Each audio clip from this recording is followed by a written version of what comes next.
नमो अरिहन्ताणं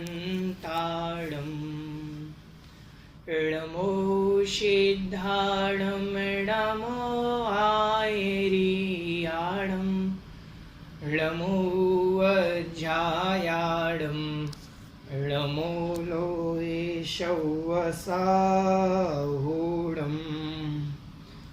ओकारं बिन्दुसंयुक्तं नित्यं ध्यायन्ति योगिनः कामदं मोक्षदं चैव ओंकाराय नमो नमः। अविरलशब्दघनौघ प्रक्षालित सकलभूतलकलङ्क मुनिभिरुपासित तीर्थ सरस्वती हरतु नो दुरितम्। अज्ञानतिमिरान्धानां ज्ञानाञ्जनशलाकया चक्षुरुन्मीलितं येन तस्मै श्रीगुरवे नमः। श्रीपरं गुरुवे नमः। परम्पराचार्यगुरुभ्यो नमः। शकलकलुषविध्वंसकं श्रेयसां परिवर्धकं धर्मसंवन्दकं भव्यजीवमनः प्रतिबोधकारकमिदं शास्त्रं श्री रत्नकरण्डक श्रावकाचार्य नामधेयम्। अस्य मूलग्रन्थकर्तारः श्री सर्वज्ञदेवः, तदुत्तरग्रन्थकर्तारः श्री गणधरदेवः, प्रतिगणधरदेवः। तेषां वचनानुसारमासाद्य श्री शमन्त्रभद्राचार्येण विरचितं श्रोतारः सावधानतया शृण्वन्तु। मंगलं भगवान् वीरो मंगलं गौतमो गणी मंगलं कुन्दकुन्दार्यो जैन धर्मोऽस्तु मंगलं। सर्वमंगलमांगल्यं सर्वकल्याणकारकं प्रधानं सर्वधर्माणां जैनं जयतु शासनम्। नमः श्रीवर्धमानाय निर्धूतकलिलात्मने शालोकानां त्रिलोकानां यद्विद्यादर्पणाय ते। बोले आदिम तीर्थंकर श्री आदिनाथ भगवान की जय। जगत कल्याणी द्वादशांग जिनवाणी माता की जय। आचार्य भगवंत गुरुदेव श्री शमंत्रभद्र महाराज की जय। आचार्य भगवंत गुरुदेव श्री विद्यासागर जी महामुनिराज की जय। परम पूज्य निर्यापक श्रवण पूज्य मुनिपुंगव श्री सुधा सागर जी महाराज की जय। अढ़ाई दिवस समस्त महामुनिराजों की जय। सभी को जय जिनेन्द्र। आइए हम प्रारंभ करते हैं। हमारी आवाज आप तक आ रही है? स्पष्ट आवाज आ रही है? एक बार मैसेज कर दें। चलिए आज से हम प्रारंभ कर रहे हैं आचार्य समंत्रभद्र महाराज द्वारा विरचित श्री रत्नकरण्डक श्रावकाचार्य जी ग्रंथ। ये जो ग्रंथ है, यह ग्रंथ हमारे रत्नकरण्डक मतलब रत्नों का पिटारा है। रत्न मतलब रत्नों का, करंडक मतलब पिटारा। रत्नों का जो पिटारा है, कौन से रत्नों का? तो कहा श्रावकाचार, श्रावक के आचरण रूप रत्नों का जो पिटारा है, श्रावक के आचरण रूप रत्नों का जो पिटारा है, उसे कहते हैं रत्नकरण्डक। रत्नकरण्डक मतलब रत्नों के, श्रावक के आचरण रूप रत्नों के पिटारे का नाम रत्नकरण्डक है। हमने जाना रत्न क्या है, तो हम हमेशा जिंदगी से पढ़ते आ रहे हैं, सभी जानते हैं कि सम्यक दर्शन, सम्यक ज्ञान और सम्यक चारित्र, ये तीन रत्न हैं। तो इन्हीं का वर्णन इसमें आएगा। इस रत्नकरण्डक श्रावकाचार्य जी के अंदर श्रावक के योग्य सम्यक दर्शन, सम्यक ज्ञान और श्रावक का क्या आचरण होना चाहिए, क्या चारित्र होना चाहिए, जिसे हम एक देश चारित्र के नाम से जानते हैं, यह तीन प्रकार के रत्न का वर्णन इस श्रावकाचार्य जी ग्रंथ के अंदर आएगा। समझ में आया? यह जो ग्रंथ है यह लगभग दूसरी तीसरी शताब्दी के मध्य लिखा गया। मतलब ये समझना, आज से 1800-1900 वर्ष पूर्व 1900 वर्ष पूर्व यह ग्रंथ लिखा गया। इस ग्रंथ के रचयिता कौन? इस ग्रंथ के रचयिता आचार्य भगवंत शमंत भद्र महाराज। कौन? आचार्य भगवंत शमंत भद्र महाराज। आप जानते होंगे इनका नाम, पहले सुना होगा। सर्वश्रेष्ठ आचार्यों में, जहां हम आचार्यों की परंपरा हमारे यहाँ है, उन आचार्यों में शमंत भद्र महाराज का नाम बड़े उच्च स्थान पर है। आचार्य कुंद कुंद उमा स्वामी महाराज के जैसा ही नाम आचार्य शमंत भद्र महाराज का है। ये वह महाराज हैं, इनके विषय में थोड़ा सा जानना बहुत आवश्यक है, क्योंकि ये सामान्य महाराज नहीं। इन महाराज के लिए देखो, इन महाराज के लिए उन किन्हीं आचार्यों ने, किन्हीं विद्वानों ने कलिकाल सर्वज्ञ कहा था। क्या कहा था? ये आचार्य कलिकाल सर्वज्ञ हैं। जब ये उत्पन्न हुए, जिस काल में ये थे, उस समय के सर्वज्ञ माने जाते थे। मतलब सब कुछ जानने वाले समंत भद्र, जिनका नाम था समंत भद्र का अर्थ क्या होता है? समन्तात भद्रः यशः समंत भद्रः, जो चारों तरफ से भद्र हैं, श्रेष्ठ हैं, महान हैं, पुण्यशाली हैं, भव्य हैं, उसे कहते हैं समंत भद्र। समंत भद्र किन्हें कहते हैं? जो चारों तरफ से भद्र हैं। मैं समंत भद्र नाम का परिचय ढूंढ रहा था संस्कृत ग्रंथों में, और एक अमर कोश नाम के उस कोश में मिला समंत भद्र का दूसरा नाम, अर्थ जो मिला सर्वज्ञ। क्या मिला? सर्वज्ञ। निश्चित रूप से इतने ज्ञानी महाराज थे ये, चारों तरफ से भद्र। समन्तात भद्रः मतलब जो चारों तरफ से भद्र हो, भव्य पुरुष हो। ऐसे जैसा इनका नाम था, वैसे ही निश्चित रूप से इनके अंदर गुण थे। ऐसे समंत भद्र महाराज। ये समंत भद्र महाराज, इनको स्वामी की उपाधि के नाम से जोड़ा जाता है। बड़े बड़े आचार्यों ने, जहां विद्यानंद स्वामी हुए, बड़े बड़े जो आचार्य हुए, इनके ग्रंथों पर जिन्होंने टीकाएं की हैं, तो वो सब इनको स्वामी शब्द का प्रयोग भी करते हैं। आपने नाम सुना होगा समंत भद्र स्वामी, समंत भद्र स्वामी, समंत भद्र स्वामी। जैसे अपन बोलते हैं विद्यासागर जी महाराज, विद्यासागर जी महाराज, तो महाराज जोड़ते हैं। ऐसे ही समंत भद्र स्वामी, अधिकतम इनके लिए स्वामी शब्द का प्रयोग किया गया। तो ये बहुत प्रसिद्ध थे महाराज। ये कैसे महाराज थे? सबसे पहले तो तार्किक थे। कैसे थे? तार्किक थे। इतने ज्ञानवान, कोई भी ग्रंथ को जब लिखते, पढ़ते, पढ़ाते, समझाते, या किसी भी चीज को उसका तर्क जरूर करते, परीक्षा जरूर करते। ये सही है, इन्होंने तो भगवान तक की परीक्षा करी। इन्होंने एक आप्त मीमांसा करके ग्रंथ लिखा, जिसे देवागम स्तोत्र के नाम से जानते हैं। इन्होंने आप्त मीमांसा, तो उस देवागम स्तोत्र में इन्होंने लिखा, वहां पर लिखा कि देवागम नभो यानम चामरादि विभूतिया माया विश्वपि दृश्यन्ते नातस्त्वमसि नो महान। कि देवों का आना, चवर आदि विभूतियां, समवसरण की रचना, ये तो मायावी भी बना लेते हैं। एक शुल्लक महाराज का नाम सुना होगा, जो रेवती रानी के समय उन्होंने समवसरण बनाया था।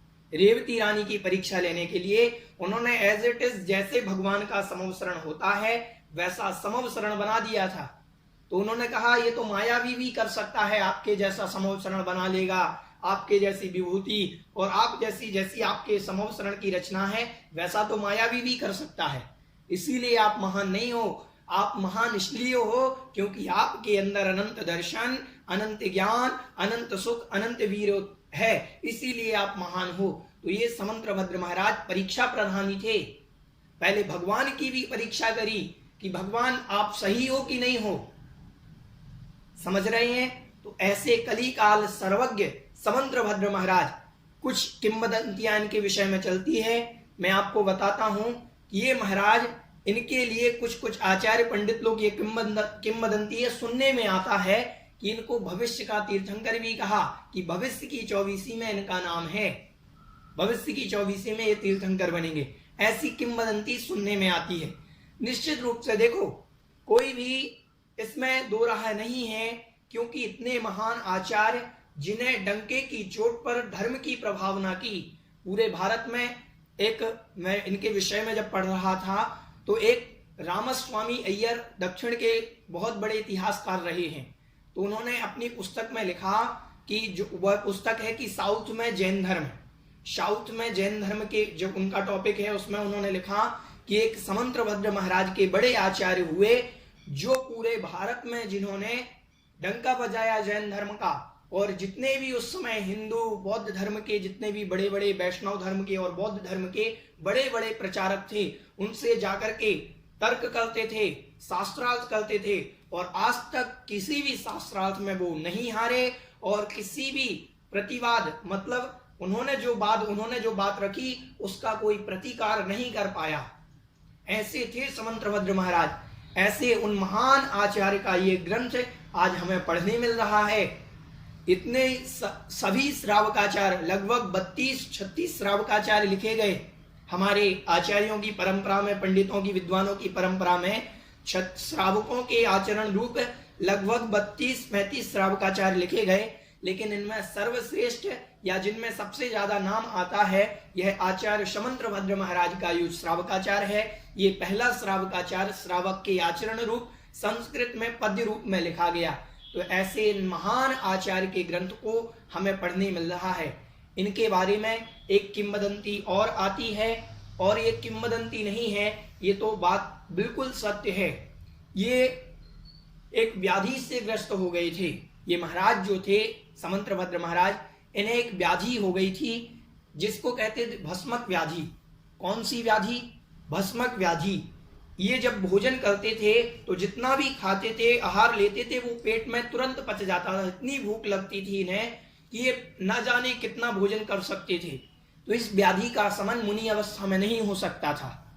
तो ये अपने गुरु के पास गए और इनकी दीक्षा का छेद हुआ, और दीक्षा छेद होने के बाद ये समंत्रभद्र महाराज वहीं पर एक हिंदू मंदिर में, शिव मंदिर में, एक राजा का एक मंदिर था, उस शिव मंदिर में बहुत प्रसाद चढ़ता था। तो वो समन करने के लिए, क्योंकि इतना प्रसाद, इतना भोजन उपलब्ध नहीं हो पाता, तो वो मुनि भेष छोड़ करके, दीक्षा छेद करके उस मंदिर के पुजारी रूप में वहां पर पहुंच गए। और ये क्या करते थे, वहां जो प्रसाद चढ़ता था वह दरवाजे बंद कर करके बंद करके वहां पूरा प्रसाद खा लेते थे। अब कुछ दिनों में ऐसा प्रक्रिया चलती रही। पूरा प्रसाद लोग सोचते थे ये भगवान को चढ़ा देते हैं, शिव जी को चढ़ा देते हैं, ऐसा वो मानते थे। राजा का भी मानना ऐसा था। कुछ दिनों बाद इनकी व्याधि वो ठीक होने लगी, तो जो प्रसाद चढ़ता था वो बचने लगा। जो प्रसाद चढ़ता था वो बचने लगा, और फिर राजा ने कहा ये प्रसाद कैसे बचने लगा? तो कहते हैं उस शिवकोटी राजा ने 2 सैनिक उस मंदिर में, शिव जी के मंदिर में छुपा दिए कि देखना ये करता क्या है, ये प्रसाद क्यों बच रहा है। तो देखा ये प्रसाद वही पिंडी पर बैठ करके खा रहे थे। वो जो प्रसाद था ये पिंडी पर बैठ करके खा रहे थे, और जो बचता था, क्योंकि उनकी व्याधि शांत होने लगी थी, तो ये पकड़े गए। और पकड़े गए तो राजा ने इन्हें दंडित किया और इनसे कहा हमारे भगवान को नमस्कार करो, तुमने हमारे भगवान का अपमान किया है। और ऐसे समंत्रभद्र महाराज जो जैन जगत के सर्वश्रेष्ठ आचार्यों की श्रेणी में आते हैं, वो अन्य भगवान के सामने मस्तक झुकाएंगे। अरे वो मस्तक, ये वही मस्तक है जो जहां झुक जाए वहां भगवान प्रकट हो जाते हैं। यह समंत्रभद्र महाराज, जब इनसे कहा गया कि आपको शिव पिंडी के सामने नमस्कार करना है, राजा ने पकड़ लिया, तो इन्होंने भगवान का स्मरण किया और स्वयंभू स्तोत्र की रचना की।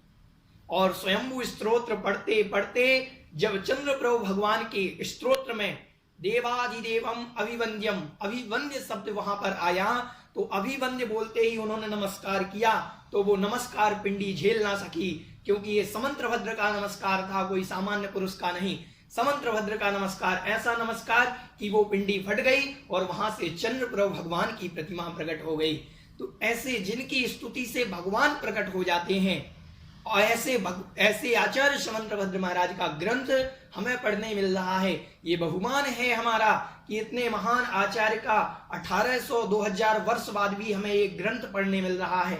ऐसे समंत्रभद्र महाराज थे जिनके नमस्कार मात्र करने से पिंडी फट गई और वो पिंडी वहां पर चंद्र प्रभु भगवान की प्रतिमा प्रकट हुई। और आज भी वो, आप काशी बनारस जाएंगे तो वहां पर फटेश्वर महादेव के नाम से, आज भी वो फटेश्वर महादेव के नाम से वहां पर हिंदुओं का मंदिर है, वहां शिव जी की पूजा होती है। वो उस जो प्रतिमा निकली थी उसे लक्ष्मण की प्रतिमा मानते हैं, वो कि वो लक्ष्मण जी की प्रतिमा है। अब जो ऐसी प्रचलन में उस समय जो वो पिंडी फट गई थी तो ये मस्तक वो है सम्यक दृष्टि का, कि सम्यक दृष्टि का जहां मस्तक झुक जाए वहां भगवान प्रकट हो जाए। तो ये वो सम्यक दृष्टि थे जिन्हें भस्मक व्याधि के कारण, रोग समन करने के कारण तो उन्होंने दीक्षा का छेद ले लिया और उस अवस्था में भी उन्होंने अपने धर्म को नहीं छोड़ा, अपनी आस्था को नहीं छोड़ा और इनकी भगवान की स्तुति की। तो ऐसे उन महान आचार्य का ग्रंथ आज हमें पढ़ने मिल रहा है। तो ऐसे महान आचार्य ने इतनी मेहनत से कितना अच्छा ये स्तोत्र, उन्होंने 5-7 ग्रंथ लिखे। कुछ ग्रंथ इनके अप्रकाशित हैं, मिलते ही नहीं, जिनमें मैं आपको नाम बता देता हूं। इनके जो ग्रंथ अभी उपलब्ध हैं अपने पास, जैसे स्वयंभू स्तोत्र, ये तो हम जानते ही है, स्वयंभू स्तोत्र आचार्य समंत्रभद्र महाराज का। आप्तमीमांसा, आप्तमीमांसा जो है यह आप्त मतलब भगवान की परीक्षा की गई है। तो ये आप्तमीमांसा नाम का ग्रंथ जिसमें भगवान की परीक्षा की गई, जो मैंने अभी श्लोक बोला था कि देवयानम, तो ये जो श्लोक, ये जो है भगवान की परीक्षा रूप, ये कहते हैं यह उमा स्वामी महाराज ने जो तत्वाल सूत्र जी का मंगलाचरण लिखा, मोक्ष मार्ग से नेतारम, उस मंगलाचरण पर ही इनकी ये टीका है, सिर्फ मंगलाचरण पर, कि मोक्ष मार्ग के नेता क्यों, कैसे, तो इस एक श्लोक पर ही इनकी ये आप्तमीमांसा नामक पूरी टीका है। और युक्ति अनुशासन, इसमें युक्तियां दी गई हैं, ऐसे युक्ति अनुशासन, एक स्तुति विद्या, जिनमें भी चतुर्विंशति तीर्थंकर भगवान की बड़े दार्शनिक रूप से स्तुतियां की गई हैं, एक जिन शतक और एक ये रत्नकरंडक श्रावकाचार, इतने ग्रंथ तो इनके प्रकाशित हैं। और कुछ ग्रंथ जो हैं वह नहीं मिलते, जिनके नाम हैं जैसे जीव सिद्धि, तत्वानुशासन, प्राकृत व्याकरण, प्रमाण पदार्थ, कर्म प्राकृत टीका और गंधहस्ती महाभाष्य। कहते हैं ये जो गंधहस्ती महाभाष्य है यह बहुत महान ग्रंथ है। यह गंधहस्ती महाभाष्य तत्वाल सूत्र जी की टीका इन्होंने की, किन्होंने, समंत्रभद्र महाराज ने। और कहते हैं इसकी एक प्रति अभी उपलब्ध है। एक बार बेनाड़ा जी ने बताया था कि इसकी एक प्रति उपलब्ध है, जो कहां पर है, लंदन के म्यूजियम में इस गंधहस्ती महाभाष्य की एक प्रति उपलब्ध है, ऐसा सुनने में आया था। उन्होंने एक बार बेनाड़ा जी ने बतलाया था हम लोगों को कि उसकी एक प्रति अभी भी उपलब्ध है गंधहस्ती महाभाष्य की। तो ये बहुत महान ग्रंथ था। इस गंधहस्ती महाभाष्य ग्रंथ में कहते हैं कि ऐसी ऐसी विद्याएं लिखी थी बहुत बड़े बड़े रोगों को समन करने की। ये जो महामारी ये जो चल रही हैं, इन सब महामारियों को समन करने की सामर्थ्य उस गंधहस्ती महाभाष्य में ऐसी विद्याएं लिखी गई थी। तो बहुत सारे सुनने में आता है कि ऐसे महान आचार्य के द्वारा विरचित आज से हम रत्नकरंडक श्रावकाचार नाम का ग्रंथ प्रारंभ करेंगे। यह आचार्य 2री और 3री शताब्दी के मध्य हुए, 2री और 3री शताब्दी के मध्य। ये महाराज एक क्षत्रिय वंश के राजा के पुत्र थे जिनका नाम शांति वर्मा था। बचपन का नाम, इनका नाम क्या था, शांति वर्मा। और उरगपुर इनके नगर का नाम था जहां के इनके पिता राजा थे, वहां के ये राजकुमार थे। और उन्होंने जैन धर्म पर इनकी श्रद्धा थी, आस्था थी, और इस जैन धर्म में परीक्षा प्रधान, ये सारे धर्मों का परीक्षा प्रधान करके इन्होंने ये जैन मुनि हुए, जैन धर्म के अनुचारक हुए। इनकी लगभग काशी या कांची नाम के स्थान पर दीक्षा हुई थी। इन्होंने किन्हीं ग्रंथ में लिखा है कि कांची नामक ग्राम में इनकी दीक्षा हुई थी। तो ये समंत्रभद्र महाराज के द्वारा विरचित, सामान्य से हमने इनका परिचय जाना। इतने महान आचार्य जिन्हें कलिकाल सर्वज्ञ कहा जाता था, इन ऐसे महान आचार्य का ग्रंथ आज हम प्रारंभ कर रहे हैं। आइए हम इसका मंगलाचरण देखते हैं, श्री रत्नकरंडक श्रावकाचार। चलिए।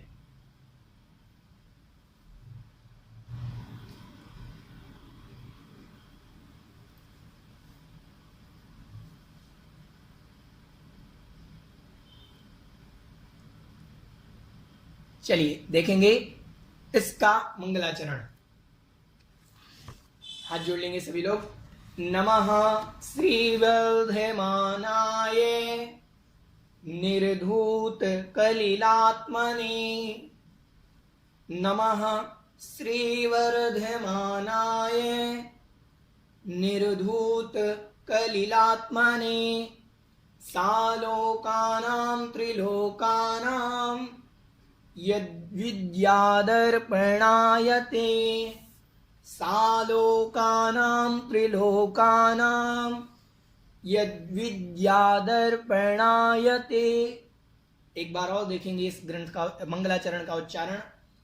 नमः श्रीवर्धमानाय निर्धूत कलिलात्मने। सालोकानां त्रिलोकानां यद्विद्यादर्पणायते। चलिए, जो भी उच्चारण करना चाहते हो हैंड रेस करेंगे। जी, आशा जी आपको अनम्यूट कर रहे हैं। आशा जी आपको अनम्यूट किया।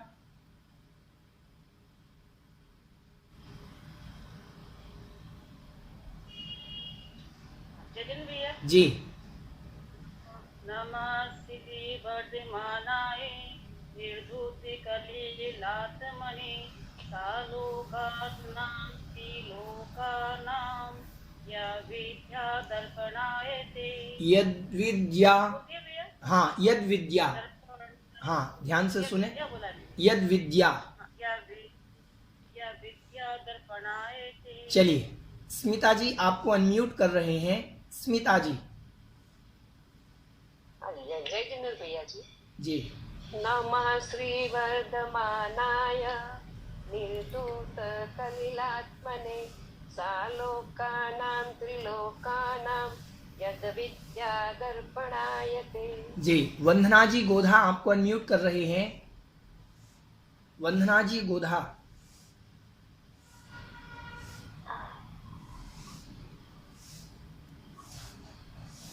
नमः श्री वर्धमानाय निर्धूत कलिलात्मने। सालोकानां लोकानां यद्विद्यादर्पणायते। आवाज आ रही है? ठीक ठीक। चलिए, थोड़ा सा और प्रयास करें। उषा जी आपको अनम्यूट कर रहे हैं। उषा जी।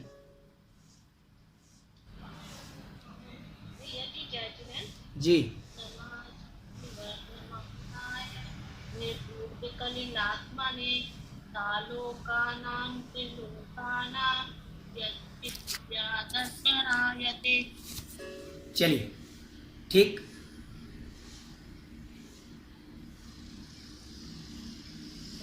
सब गड़बड़ हो गई यार, फिर से मीटिंग स्टार्ट करनी पड़ेगी।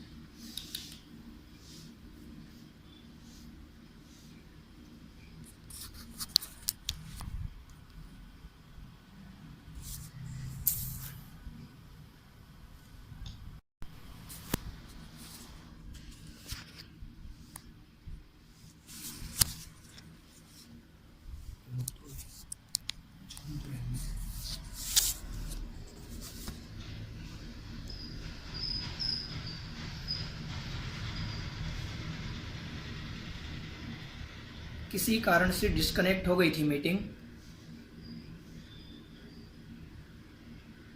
चलिए, जुड़ जाएं सभी एक बार।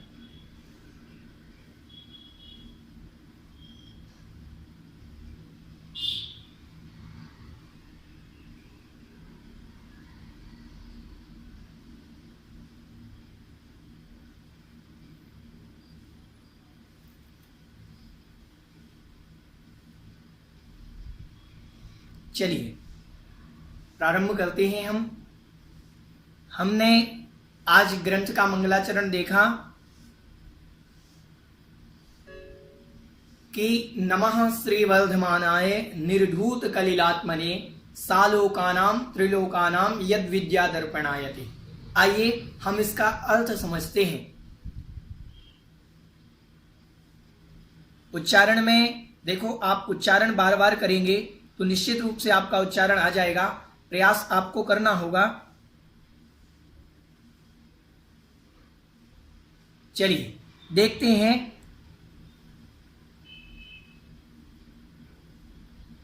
मंगलाचरण का अर्थ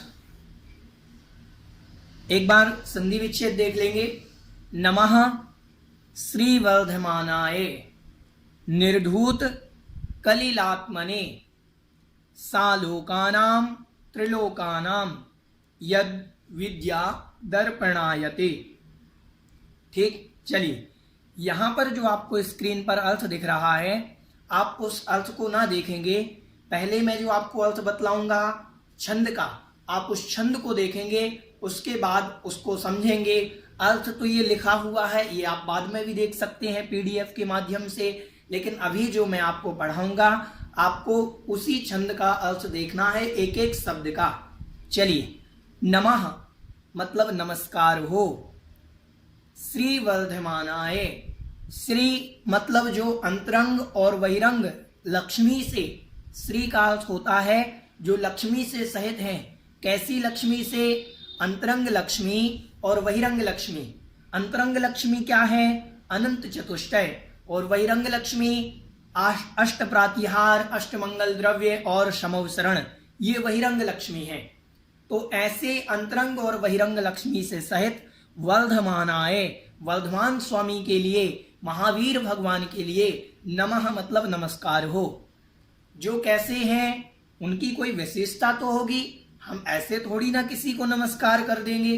अगर हम किसी को नमस्कार कर रहे हैं तो उनकी कोई विशेषता होगी। क्यों नमस्कार कर रहे हैं? तो कहा निर्धूत कलिलात्मने, निर्धूत मतलब नष्ट कर दिए हैं, कलिल मतलब कर्मों को, कलंक को, कर्म रूपी कलंक को जिन्होंने नष्ट कर दिया है। निर्धूत मतलब नष्ट कर दिया है, जिन्होंने कर्म रूपी कलंक को, ऐसे आत्मने मतलब आत्मा के लिए, ऐसी उस आत्मा के लिए, कैसी आत्मा? जो अष्ट कर्म रूप कलंक से रहित है, जिन्होंने कर्मों को नष्ट कर दिया है, ऐसी उस आत्मा के लिए। वह आत्मा किनकी? वर्धमानाय, वर्धमान स्वामी की, महावीर भगवान की। उस भगवान महावीर स्वामी के लिए नमस्कार हो जिन्होंने 8 कर्मों को नष्ट कर दिया है। ठीक है, और उनके अंदर और कोई भी विशेषता है? हाँ है उनके अंदर। देखो, निर्धूत कलिलात्मने, ये जो गुण है ये क्या हुआ? ये हुआ वीतरागीपना। निर्धूत कलिलात्मने, ये जो गुण है वीतरागीपना का है, क्योंकि जिन्होंने कर्मों को नष्ट कर दिया वो वीतरागी हो गए। ठीक है, अब कह रहे शालोकानाम त्रिलोकानाम, सा लोकानाम, सा मतलब सहित, अलोकानाम, यहां से संधि विच्छेद करेंगे हम, तो स मतलब सहित, अलोकानाम, अलोकानाम मतलब अलोकाकाश, अलोकाकाश सहित, सा मतलब सहित, अलोकानाम मतलब अलोकाकाश सहित, त्रिलोकानाम तीनों लोकों को, अलोकाकाश सहित तीनों लोकों को, 3 लोक और अलोकाकाश, इन तीनों लोकों को और अलोकाकाश सहित इनको, यद विद्या, यद मतलब जिनकी, विद्या मतलब ज्ञान, जिनका ज्ञान, दर्पणायते, दर्पण के समान, आयते मतलब जानता है, जिनका ज्ञान दर्पण के समान जानता है। किनको जानता है? सालोकानाम त्रिलोकानाम, इनको जानता है, मतलब अलोकाकाश सहित तीनों लोकों को जिनका ज्ञान दर्पण के समान जानता है। समझ में आ रहा है? दर्पण का उदाहरण क्यों दिया? पानी में भी तो हम प्रतिबिंब देख सकते हैं, पानी का उदाहरण क्यों नहीं दिया? नहीं, पानी में प्रतिबिंब स्पष्ट नहीं दिखता, दर्पण में प्रतिबिंब जैसा ज्यों का त्यों स्पष्ट दिखता है, ऐसा ही भगवान जानते हैं। समझ रहे हैं आप? यहाँ पर जिन भगवान महावीर स्वामी के लिए नमस्कार किया है, वह भगवान महावीर स्वामी अंतरंग बहिरंग लक्ष्मी से सहित हैं, और जिन्होंने कर्म रूपी कलंक को नष्ट कर दिया है, ऐसी उस आत्मा के लिए जो तीनों लोकों को अलोकाकाश सहित जानता है, जिनका विद्या, जिनका ज्ञान तीनों लोकों सहित अलोकाकाश को भी जानता है, ऐसे उन महावीर भगवान के लिए नमस्कार हो। दर्पण के समान, जैसे दर्पण में स्पष्ट दिखाई देता है, दर्पण के सामने हम प्रतिबिंब देखते हैं तो जैसा दर्पण देखता है वैसा दिखाता है, ऐसे ही भगवान का जो ज्ञान है वह दर्पण के समान स्वच्छ निर्मल जानता है। समझ रहे हैं? तो नमः मतलब नमस्कार हो वर्धमानाय, वर्धमान स्वामी के लिए, जो कैसे हैं? निर्धूत कलिलात्मने, निर्धूत मतलब नष्ट कर दिए हैं, कलिल मतलब कर्मों को, आत्मने मतलब अपनी आत्मा से, ऐसी उस आत्मा के लिए जिन्होंने कर्म रूपी कलंक को नष्ट कर दिया है, ऐसे उन वर्धमान स्वामी के लिए नमस्कार हो, जो सालोकानाम त्रिलोकानाम, अलोकाकाश सहित तीनों लोकों को, यद विद्या जिनका ज्ञान दर्पणायते, जिनका ज्ञान दर्पण के समान जानता है, उन वर्धमान स्वामी के लिए नमस्कार हो। ठीक है, ये हुआ मंगलाचरण। मंगलाचरण क्यों किया जाता है? तो लिखा है आचार्यों ने कि नास्तिकत्व परिहार शिष्टाचार प्रपालनम पुण्यावाप्तिश्य निर्विघ्न शास्त्रादावाप्त संस्तवात्। नास्तिकता के परिहार के लिए, नास्तिकता होती है भगवान की आस्था ना होना, जिनेंद्र भगवान के प्रति, जिनवाणी के प्रति आस्था का ना होना नास्तिकपना है। ऐसे उस नास्तिकता के परिहार के लिए हमने नास्तिकता का परिहार कर दिया कि मैं आस्तिक हूं, मैं नास्तिक नहीं। इसके लिए भगवान का स्मरण किया, भगवान महावीर स्वामी का यहां पर स्मरण किया उन्होंने। शिष्टाचार प्रपालनम, शिष्टाचार के पालन के लिए। शिष्टाचार, अरे जब भी हम कोई शुरू करते हैं अपना काम, कोई भी काम शुरू करें तो अपने बड़े बुजुर्गों का आशीर्वाद लेते हैं, अपने से बड़ों का आशीर्वाद या भगवान को स्मरण करते हैं। ऐसे ही समंतभद्र महाराज ये जो ग्रंथ लिखने जा रहे हैं, इस ग्रंथ की निर्विघ्न समाप्ति हो, शिष्टाचार के लिए अपने से श्रेष्ठ भगवान महावीर स्वामी को स्मरण कर रहे हैं। ठीक है, पुण्यावाप्तिश्च निर्विघ्न, पुण्य की प्राप्ति के लिए। अरे कोई कार्य हमें करना हो तो पुण्य की आवश्यकता तो पड़ेगी, पुण्य की आवश्यकता पड़ेगी कि नहीं पड़ेगी? आचार्य महाराज को यह ग्रंथ लिखना है, अगर पुण्य नहीं होगा तो संसाधन नहीं मिल पाएंगे, तो उन्होंने भगवान महावीर को स्मरण इसीलिए किया, पुण्यावाप्तिश्य, पुण्य की प्राप्ति के लिए, और निर्विघ्न, और ग्रंथ की निर्विघ्न समाप्ति के लिए मंगलाचरण किए जाते हैं। तो यह ग्रंथ मैं जो लिखने जा रहा हूं, आचार्य समंतभद्र कह रहे हैं कि ये जो मैं ग्रंथ लिखने जा रहा हूं, इसीलिए मैंने मंगलाचरण किया, ये निर्विघ्न समाप्त हो, इसमें कोई विघ्न बाधा ना आए। हम भी आज से इस श्री रत्नकरंडक श्रावकाचार्य नामक ग्रंथ को प्रारंभ कर रहे हैं, तो हम भी यही भावना भाएं। क्या भावना? कि पुण्य की प्राप्ति हो और हमारा यह ग्रंथ निर्विघ्न समाप्त हो। हमने आज से आरंभ किया, हमारा निर्विघ्न समाप्त हो, ऐसी हम भावना भा रहे हैं। समझ रहे हैं आप? अब जब भी हम कोई ग्रंथ का प्रारंभ करते हैं तो एक नियम, एक संकल्प जरूर लेना चाहिए। कैसा संकल्प? कि जब तक मैं इस ग्रंथ का स्वाध्याय करूंगा, जब तक ये ग्रंथ का स्वाध्याय हमारा पूर्ण नहीं हो जाएगा, तब तक हमारी इस वस्तु का त्याग। ठीक है, चलिए हम आपसे कहते हैं, आप लोग जो भी एक त्याग लेना चाहें, आप जिस ग्रंथ से पढ़ रहे हैं पीछे लिख लें, आप यहां पीछे पेंसिल से लिख लें उस वस्तु का त्याग। जिस दिन ये आपका अंतिम श्लोक आएगा उस दिन आपको, तब तक के लिए आपका त्याग है। आप मन में आप नियम ले लें, आज से जब तक ये ग्रंथ समाप्त नहीं होगा, हमारा स्वाध्याय प्रतिदिन होगा, और जब तक ये ग्रंथ समाप्त नहीं होगा तब तक हम प्रतिदिन ये वस्तु हमारी त्याग रहेगी, आज जब तक ये ग्रंथ समाप्ति नहीं होगी। तो मैं कोई नियम नहीं दे रहा हूं, मैं अगर किसी विशेष वस्तु का नियम दे दूं फिर आपको उसमें विकल्प हो, इसीलिए मैं आपको नियम नहीं दे रहा हूं।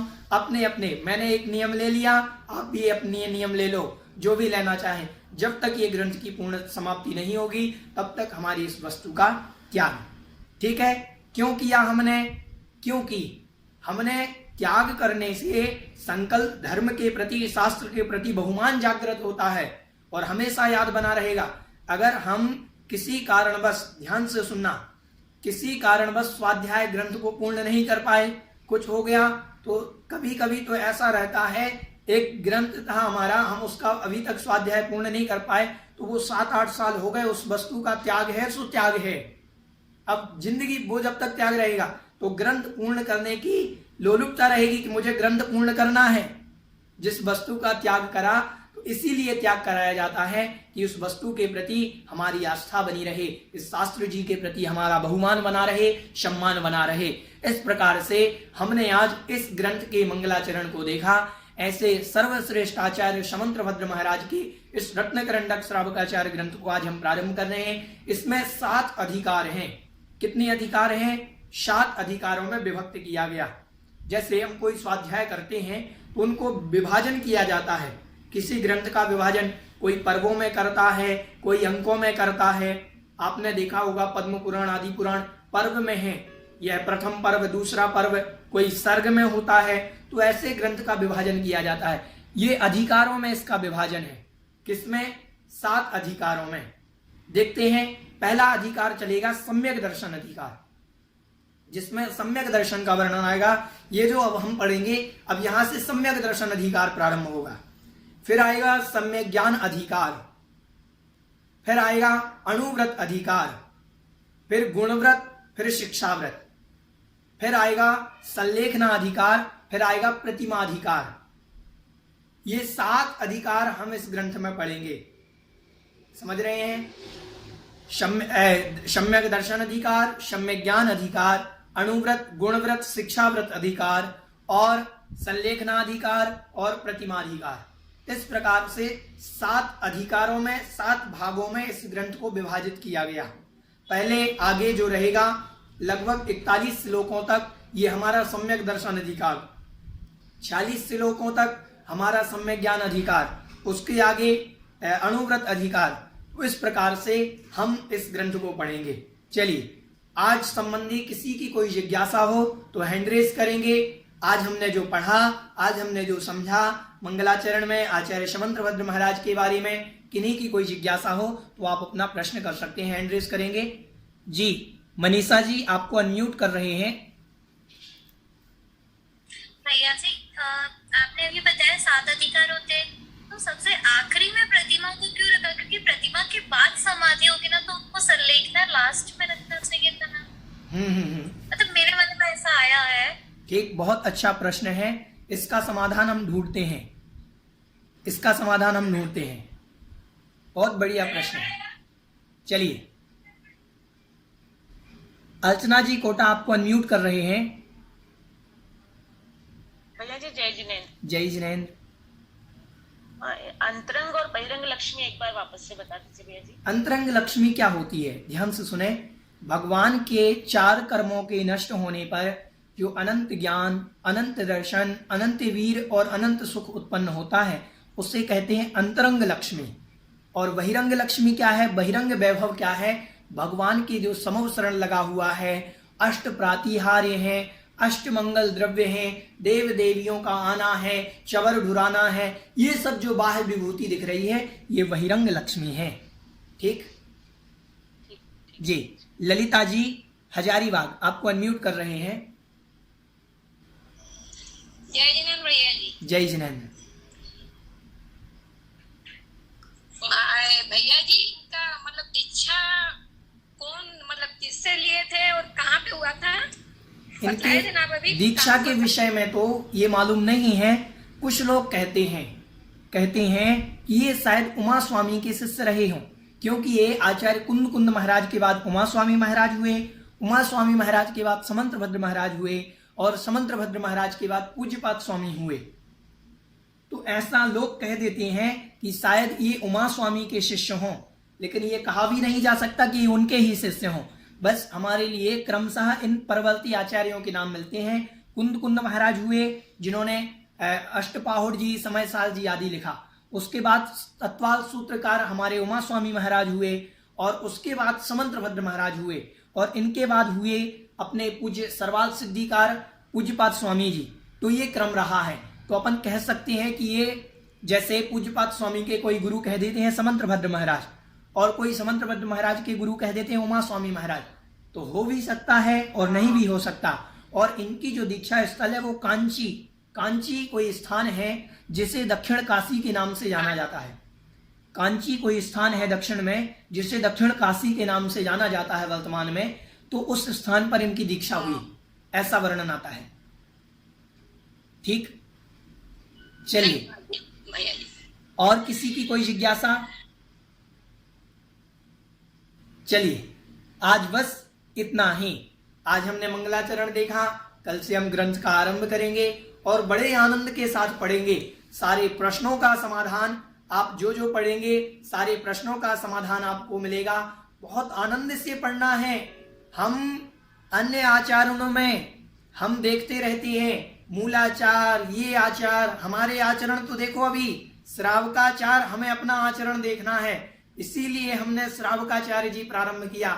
हमारा आचरण तो पवित्र बने। हम दूसरे साधुओं को देख करके, किन्हीं को भी देख करके कुछ भी प्रश्न उठा देते हैं।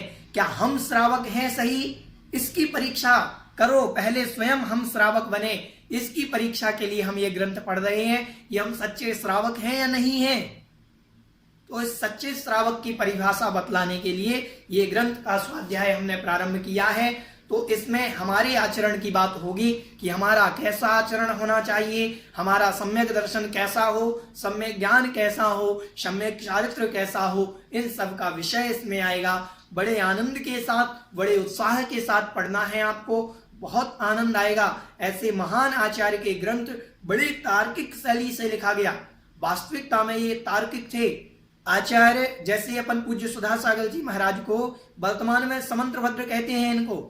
ये वो महाराज हैं जो अगर किसी नगर में जाते थे तो वहां डंका पीट देते थे, कहते थे कि जहां जितने भी बौद्ध हों, वैष्णव मतावलंबी हों, सभी आए और मेरे से शास्त्रार्थ करें। ये शास्त्रार्थ करते थे और आज तक कोई भी इनको शास्त्रार्थ में पराजित नहीं कर सका। ऐसे महान उत्कृष्ट श्रेणी के आचार्य, जिनका तर्क, जिनका ज्ञान आज हमारे लिए पूजनीय है, वंदनीय है। तो ऐसे महान आचार्य का ये श्रावकाचार हम पढ़ रहे हैं। सर्वश्रेष्ठ श्रावकाचार्यों में ये रत्नकरंडक श्रावकाचार का अग्रणी नाम है, इसीलिए हम इस ग्रंथ को आज पढ़ रहे हैं। आज से हम प्रारंभ करेंगे। आज हमने मंगलाचरण देखा। इसका जो परिचय है, मैं सामान्य परिचय आपको ग्रुप के माध्यम से ग्रुप पर भेज दूंगा, तो आप उस ग्रुप पर पढ़ें इस परिचय को और श्लोक को याद करें। मंगलाचरण आप सभी को याद होना चाहिए, इसीलिए कल आप मंगलाचरण, सभी लोगों का ये होमवर्क है। ये समझिए कि आपको मंगलाचरण याद करना है। और मैंने कहा था कि पेन कॉपी, तो ये विषय जो मैंने समंत्रभद्र महाराज के बारे में आपको बताया, थोड़ा थोड़ा सा परिचय आपको जो बताया, वो सब लिख करके ग्रुप पर डाल देंगे। समंत्रभद्र महाराज का सामान्य परिचय क्या है वो आप लिख करके ग्रुप पर डालेंगे। ठीक है, आज बस इतना ही। बोलिए जगत कल्याणी द्वादशांग जिनवाणी माता की जय। बोधि ही समाधि ही परिणाम शुद्धि ही स्वात्मोपलब्धि ही शिव सौख्य सिद्धि ही चिंतामणिं चिंतित वस्तुदाने त्वां वन्द्यमानस्य ममस्तु देवी। 9 बार णमोकार।